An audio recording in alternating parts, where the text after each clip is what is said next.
Try ಮಾಡಿ ಆಚಿ chicken masala. ಪರಿಷತ್ ಫೈಟ್ನಲ್ಲಿ ಬಿಜೆಪಿಯಿಂದ ಹೊಸ ಪ್ರಸ್ತಾಪವಾಗಿದೆ. ಬಿಜೆಪಿ ಜೆಡಿಎಸ್ ಮೈತ್ರಿಯಲ್ಲಿ ಸೀಟ್ ಹಂಚಿಕೆಯ ಕುರಿತಂತೆ ಪ್ರಸ್ತಾಪ ನಡೆದಿದೆ. ಬೆಂಗಳೂರು ಕ್ಷೇತ್ರ ಜೆಡಿಎಸ್ ಸ್ಪರ್ಧೆಗೆ ಆಗಿದ್ದಂತಹ ಮಾತುಕತೆ ಇದು. ಈಗ ಬಿಜೆಪಿಯಿಂದ ಮಹತ್ವದ ಬದಲಾವಣೆಗೆ ಪ್ರಸ್ತಾಪವನ್ನ ಮಾಡಲಾಗಿದೆ. ಈ ಪ್ರಸ್ತಾಪವನ್ನ ಜೆಡಿಎಸ್ ಪಕ್ಷ ಪರಿಶೀಲಿಸ್ತಾ ಇದೆ. ಕ್ಷೇತ್ರ ಬದಲಾವಣೆಯ ಬಗ್ಗೆ ಯೋಚನೆಯನ್ನ ಮಾಡಿ ಅಂತ ಹೇಳಿ ಬಿಜೆಪಿ ಹೇಳ್ತಾ ಇದೆ.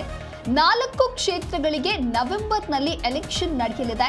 ಬಿಜೆಪಿ ಪ್ರಸ್ತಾಪವನ್ನ ಪರಿಶೀಲಿಸ್ತಾ ಇದೆ. ಜೆಡಿಎಸ್ ಕ್ಷೇತ್ರ ಬದಲಾವಣೆಯ ಕುರಿತಂತೆಯೂ ಕೂಡ ಯೋಚನೆಯನ್ನ ಮಾಡಬೇಕು ಅಂತ ಹೇಳಿ ಬಿಜೆಪಿ ಹೇಳ್ತಾ ಇದೆ. 4 ಕ್ಷೇತ್ರಗಳಿಗೆ ನವೆಂಬರ್ನಲ್ಲಿ ಚುನಾವಣೆ ನಡೆಯಲಿದೆ. ಹಾಗಾಗಿ ಈಗಿನಿಂದಲೇ ಸಿದ್ಧತೆಗಳು ನಡೆದಿದೆ.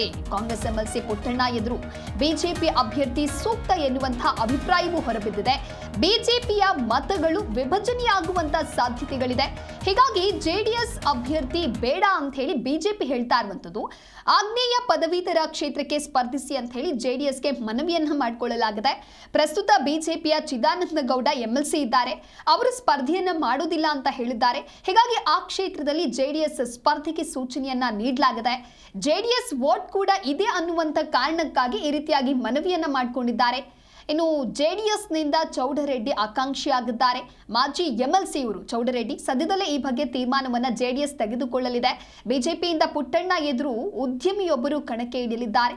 ಮೈತ್ರಿಯೊಳಗೆ ಮಾತುಕತೆ ಸಕ್ಸಸ್ ಆದರೆ ಮಾತ್ರ ಕ್ಷೇತ್ರ ಬದಲಾವಣೆ ಅನ್ನೋದು ಫಿಕ್ಸ್ ಆಗಲಿದೆ.